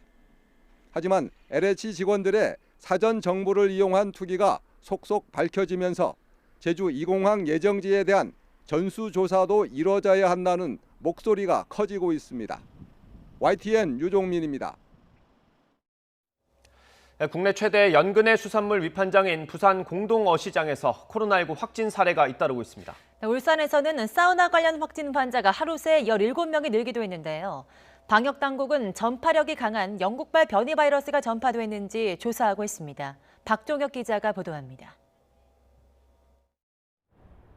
국내 최대 연근해 수산물 위판장인 부산 공동어시장입니다. 지난 6일 코로나19 첫 확진 환자가 나온 이후 부산 항운노조 조합원과 가족 등 13명이 확진 판정을 받았습니다. 문제는 확산세가 얼마나 이어질지입니다. 검사 대상만 조합원 500여 명에 임시조합원 900여 명입니다. 방역당국은 이 가운데 300여 명은 자가격리 조치를 했습니다. 확산세가 어느 정도 될지는 조금 더 지켜봐야 될 것 같고 또 관련 N차 감염의 가능성이 있기 때문에 상황들을 한 일주일 정도는 지켜봐야 될 것으로 보여집니다. 울산에서는 사우나발 확진 환자가 하루 만에 17명이 추가됐습니다. 2명은 직접 사우나를 이용했고 나머지는 사우나 이용 확진 환자의 가족입니다. 누적 확진 환자는 28명으로 늘었습니다. 방역당국은 사우나 관련 검사 대상자만 2,000명이 넘을 것으로 보고 있습니다. 사우나발 확진 환자가 급속도로 증가하자 울산시는 전파력이 큰 변이 바이러스일 가능성이 있다고 보고 검사에 들어갔습니다. 까지 검출이 될 가능성도 있고 또 도균이 됐다가 완치가 됐다 하더라도 남은 찌꺼기가 아마 바이러스 찌꺼기들이 남아 있을 수도 있거든요. 그래서 그걸 확인하기 위해서 지금 검사를 하는 겁니다. 집단 감염이 발생한 경기도 안성 도축장은 누적 환자가 전국적으로 9명으로 늘었습니다. 안성에서만 72명이, 인근 평택과 오산 등에서 18명이 확진됐습니다. 방역당국은 확진자 가운데 20여 명은 외국인 노동자로 도축장 근처 숙소에서 함께 지낸 것으로 파악했습니다. 단체 생활에 따른 추가 전파 우려가 큰 만큼 환자 동선과 접촉자 파악에 주력하고 있습니다. YTN 박종혁입니다. 네, 어제 0시부터 밤 9시까지 전국에서 코로나19 양성 판정을 받은 신규 확진자는 428명입니다. 그제 같은 시간에 집계된 405명보다 23명이 많습니다. 이에 따라 오늘 0시 기준으로 발표될 신규 확진자 수는 400명대 중후반에 이를 것으로 보입니다. 코로나19 감염 우려로 금지됐던 요양병원과 요양시설의 접촉 면회가 다시 시작됐습니다. 오랜만에 만난 아들과 어머니는 오랫동안 서로의 손을 놓지 못했는데요. 하지만 접촉 면회 조건이 까다로워서 여전히 유리벽을 사이에 두고 면회를 하는 경우도 많았습니다. 보도에 손효정 기자입니다. 4개월 전 암투병 중인 어머니를 요양병원에 모신 뒤 한 번도 만나지 못했던 이용범 씨. 이제 대면 면회를 조건부로 허용해준다는 말에 한달음에 병원으로 달려왔습니다. 하지만 쉽게 만날 수 있는 건 아닙니다. 신속 항원 검사에서 음성 판정을 받고 사종 보호구를 모두 착용하고야 병실 안에 들어갈 수 있었습니다. 결과는 음성으로 나오셨습니다. 있습니다. 아, 예, 그렇습니까? 예, 감사합니다. 그럼 면회할 수 있는 건가요? 네, 가능하십니다. 예. 드디어 마주한 어머니 얼굴. 마스크와 보호복 넘어 그리움과 반가움이 솟구칩니다. 아유, 어머니 저예요. 왔어? 잘 계셨어요? 잘 있었지. 어떻게 식사는? 잘 먹고 있어. 아들과 어머니는 장갑 너머로 전해지는 온기를 놓칠세라 잡은 손을 놓지 않습니다. 면회 시간은 단 10분. 다시 병실로 돌아가야 하는 어머니에게서 아들은 눈을 떼지 못합니다. 여기 와서는 면회를 한 번도 못해서 말할 것 없이 고맙고 반갑지. 칸막이가 있어가지고 그리고 비접촉으로 이제 얼굴 정도만 뵙고 말소리는 잘 안 들렸죠. 그래도 아무리 장갑 꼈다 하더라도 그 어머님의 그 체온이 느껴지는 것 같습니다. 방역 당국은 방역 수칙을 철저히 지키고 시간 제한을 지킨다는 조건을 내걸어 대면 면회를 허용했습니다. 임종이 임박하거나 상태가 중한 환자들은 주치의 판단 아래 가족들을 직접 만날 수 있는 대면 면회가 가능해졌습니다. 감염 위험이 여전한 만큼 투명한 유리벽을 사이에 두고 비접촉 면회를 하도록 하는 병원이 아직은 더 많습니다. 할머니, 지훈이요. 잘 보여요, 저? 괜찮아요? 얼굴 오랜만에 뵈서 너무 반갑기도 해서 손도 잡아드리고 싶은데 이 벽이 막고 있어서 좀 마음이 속상하지만 그래도 오랜만에 얼굴 뵐 수 있어서 되게 좋았어요. 여전히 제한적이긴 하지만 가족을 제대로 만나지 못하는 쓸쓸함이 컸던 요양병원 어르신들에게 대면 면회 소식은 봄바람처럼 반갑기만 합니다. YTN 손유정입니다. 네, 정부가 아스트라제네카의 코로나19 백신을 만 65살 이상 고령층에게도 접종할지를 오늘 결정합니다. 질병관리청은 오늘 예방접종 전문위원회를 열고 아스트라제네카 백신의 접종 대상 확대 여부를 논의할 예정입니다. 아스트라제네카 백신이 고령층 대상 임상 연구가 부족하다는 게 이유였지만 최근 영국에서 고령층에도 효과가 있다는 결과가 도출되면서 유럽 각국의 입장도 바뀌고 있습니다. 이에 따라 우리 정부도 오늘 논의를 통해 만 65살 이상으로 아스트라제네카 백신의 접종 대상을 확대할 가능성이 커졌습니다. 네, 이처럼 65살 이상에게 백신 접종을 허용할 경우 75살 이상 노인들에게 우선 접종할 가능성이 큰 것으로 알려졌습니다. 만 65살 이상 고령층은 850만 명에 달하지만 도입이 확정된 백신 물량은 155만 명분에 달해 불과해서 고령자 접종도 연령별로 세분화하는 방안을 추진하는 겁니다. 정부는 또 2차 접종분을 1차 접종에 모두 투입해서 접종자 수를 늘리는 방안도 검토하고 있는 것으로 알려졌습니다. 중국이 이른바 백신 여권을 만들겠다고 밝힌 지 하루 만에 사실상 발급을 시작했습니다. 물론 다른 나라가 받아줘야 하는 건데요. 중국은 우리나라와도 곧 협의를 시작할 것으로 보입니다. 베이징에서 강성웅 특파원이 보도합니다. 지난 일요일 중국은 국가 간 이동을 하는 사람들에게 건강 확인서 발급을 추진하겠다고 밝혔습니다. 백신 접종자에게 격리 기간을 단축시켜주는 이른바 전자적 백신 여권의 도입을 공식화한 겁니다.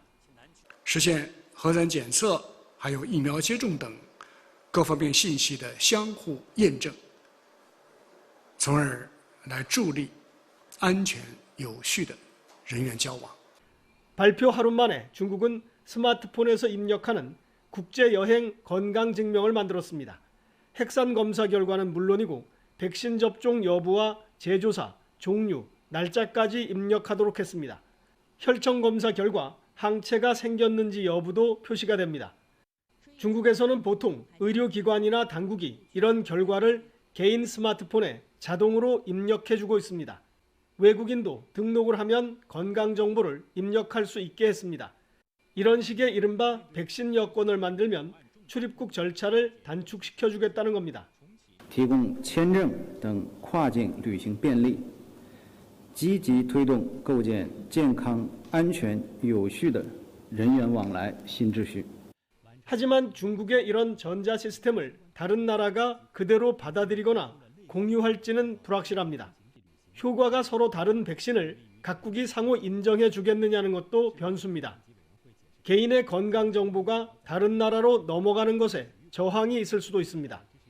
반대로 사업 또는 공무 등으로 해외 출장이 필요하거나 빈번한 사람들은 반길 수도 있습니다. 기대와 우려가 교차하는 가운데 중국에서는 우선 홍콩부터 해보자는 주장이 나오고 있습니다. 중국은 우리나라와도 조만간 백신 여권의 상호 인증에 관한 협의를 시작할 것으로 보여 백신 여권 도입 논의가 국내에서도 본격화할 전망입니다. 베이징에서 YTN 강성웅입니다.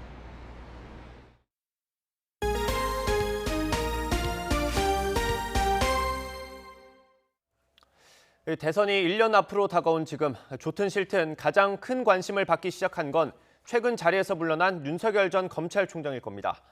여권에서는 윤 전 총장이 대선 주자로서 갖춰야 할 조건이 많이 부족하다고 비판하지만 반대로 국민의힘은 적극적으로 옹호하고 있습니다. 김주영 기자의 보도입니다. 더불어민주당 이낙연 대표가 대표로서 마지막으로 주재한 당무위원회의에 이재명 경기지사가 참석했습니다. 대선을 1년 남기고 여권 유력 대선 주자들이 한자리에 모인 겁니다. 이 대표의 퇴임을 앞두고 민주당이 한 팀이란 점을 강조하기 위한 자리입니다. 그런데 정작 관심은 야권 유력 주자인 윤석열 전 검찰총장에 대한 입장으로 쏠렸습니다. 윤 전 총장이 사임하자마자 실시한 대선 주자 여론조사에서 1위로 치고 올라가자 이에 대한 질문이 자연스럽게 쏟아졌는데 이재명 지사는 지지율 자체를 바람과 같은 것이라며 애써 큰 의미를 두진 않았습니다.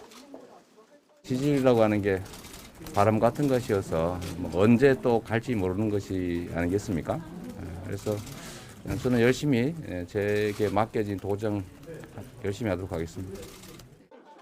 구태 정치를 하지 말고 미래지향적 경쟁을 해달라며 뼈있는 조언을 하기도 했습니다.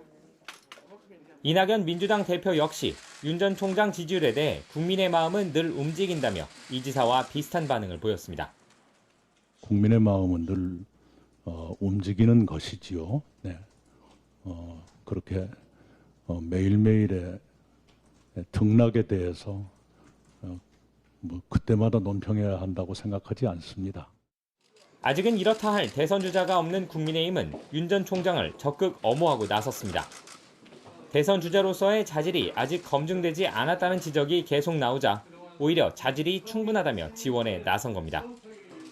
사람이 바르다. 그리고 국가를 경영할 만한 그런 원칙과 소신이 있는 사람으로 저희 비대위원장님은 평가하고 계십니다. 윤 전 총장을 잠재적 후보군으로 두고 싶은 국민의힘의 의도를 읽을 수 있는 부분입니다. 윤 전 총장이 야권 후보로 분류되긴 하지만 그렇다고 당장 국민의힘에 들어갈 것이라는 전망은 많진 않습니다. 따라서 민주당은 계속해서 깎아내릴 것이고 국민의힘은 적극 방어하는 모습이 이어질 전망입니다. YTN 김주영입니다. 코로나19 여파로 지난해 사교육비가 일시적으로 줄었습니다. 하지만 부모 소득이 높을수록 사교육을 받는 비율이 높아서 양극화는 여전했습니다. 김종균 기자의 보도입니다. 코로나19 여파로 학원비, 가외비가 대폭 줄었습니다. 교육부와 통계청이 지난해 초중고 사교육비를 공동조사한 결과 1조 2천억 원이나 감소했습니다. 특히 초등학교 사교육 시장이 직격탄을 맞았는데 1조 1천억 원 줄었습니다. 2020년 2월 시작된 코로나19의 영향으로 초중고등학교의 개학이 연기되고 학교급, 학년별 단계적 온라인 및 등교 개학이 이루어지는 등 학사 일정에 큰 변화가 있었습니다. 1인당 월 평균 사교육비도 초등학교는 23.7%나 감소했습니다. 반면 진로나 진학이 시급한 고등학생은 사교육비 지출이 오히려 5.9% 늘었습니다. 등교 수업으로 채우지 못한 학습을 사교육으로 채운 것입니다. 코로나 상황에서도 중고등의 경우 사교육 수요가 줄지 않거나 도리어 늘어난 것은 학교 원격 수업에 대한 불만과 교육 격차에 대한 불안이 사교육 수요로 이어졌다라고 보여집니다. 과목별 사교육비 지출도 코로나19 영향이 고스란히 나타났습니다. 국영수 등 일반 교과 사교육비는 3% 남짓 줄었지만 음악, 미술, 태권도 등 예체능은 30%나 감소했습니다.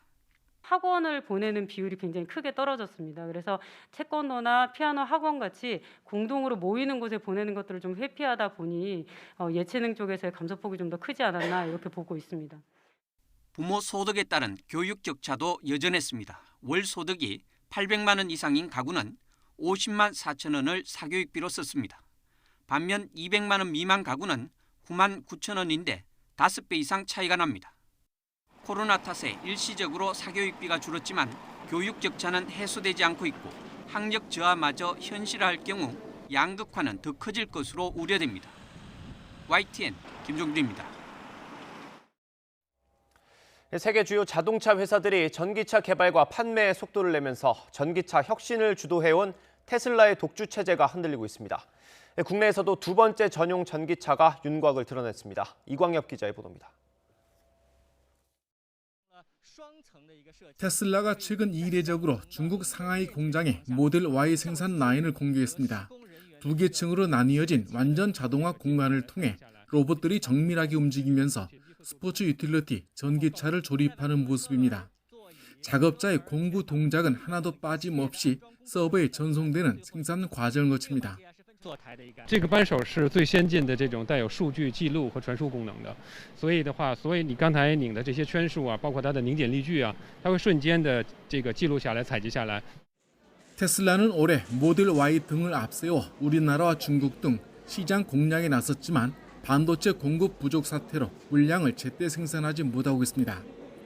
게다가 GM과 포드, 폭스바겐 등 주요 완성차 업체들이 빠른 속도로 전기차 경쟁에 뛰어들면서 지난해 50만 대가량을 판매한 테슬라의 독보적인 시장 점유율은 흔들리기 시작했습니다.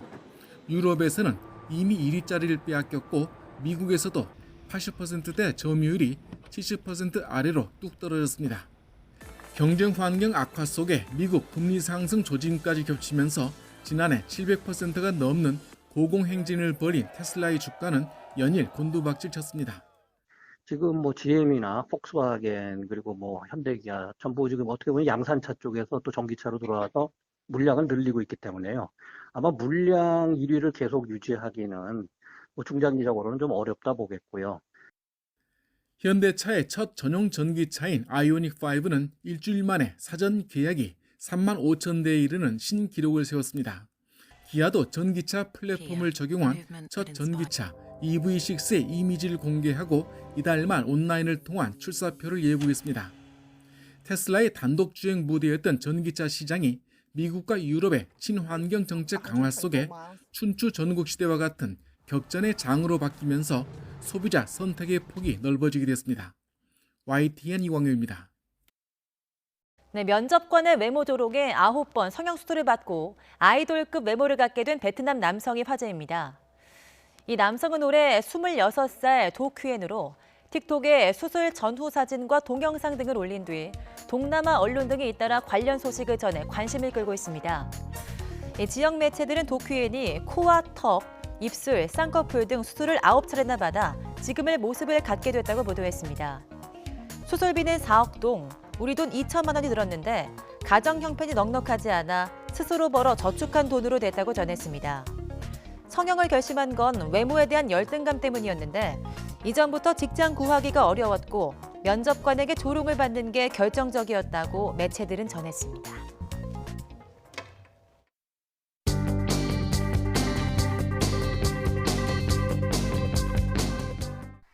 분노한 청년들의 한마디, LH 임직원은 땅 부자 프리패스?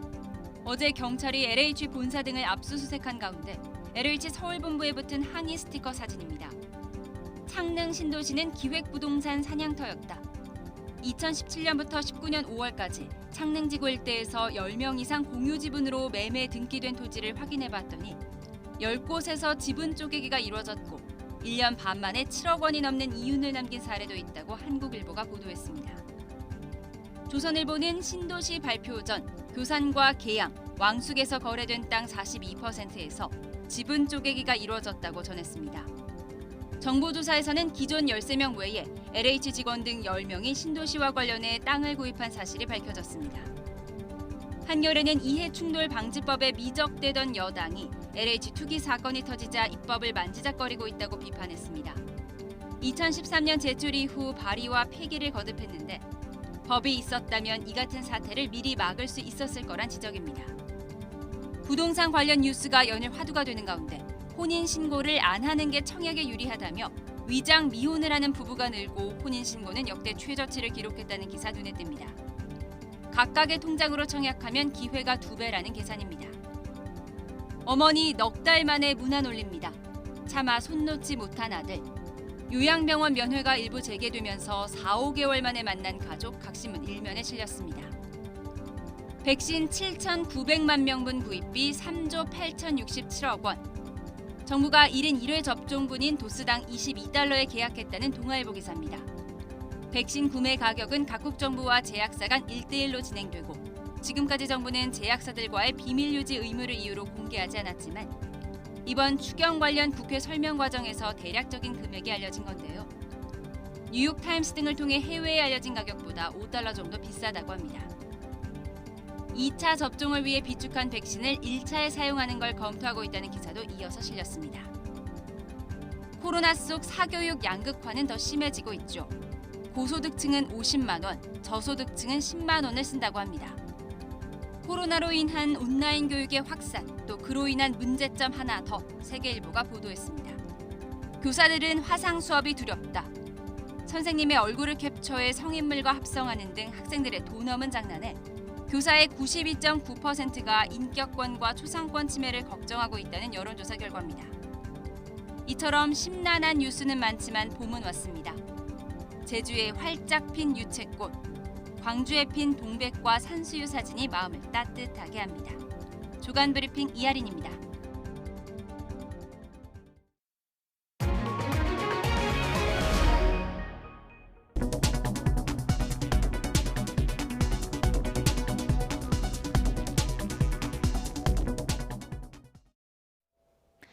봄 기온이 나날이 더해가고 있습니다. 오늘 서울의 한낮 기온은 무려 17도까지 올라서 예년 기온을 8도나 크게 웃돌겠는데요. 다만 아침 저녁으로는 여전히 공기가 차갑겠고 일교차가 15도 안팎으로 극심하게 벌어지겠습니다. 환절기 건강관리 잘해주시기 바랍니다. 오늘도 대기질은 좋지 못합니다. 현재 중부와 영남, 제주의 초미세먼지 농도는 나쁨 수준까지 올라 있는데요. 외출 시에는 KF80 이상의 보건용 마스크를 착용하시는 게 좋겠습니다.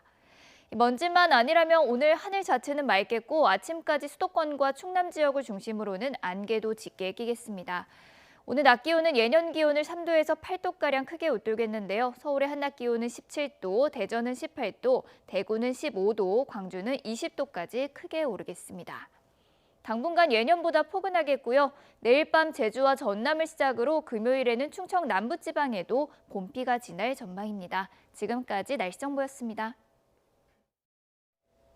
네, 굿모닝 YTN 여기서 마치겠습니다. 네, 이어서 YTN 24가 방송됩니다. 시청해주신 여러분 고맙습니다.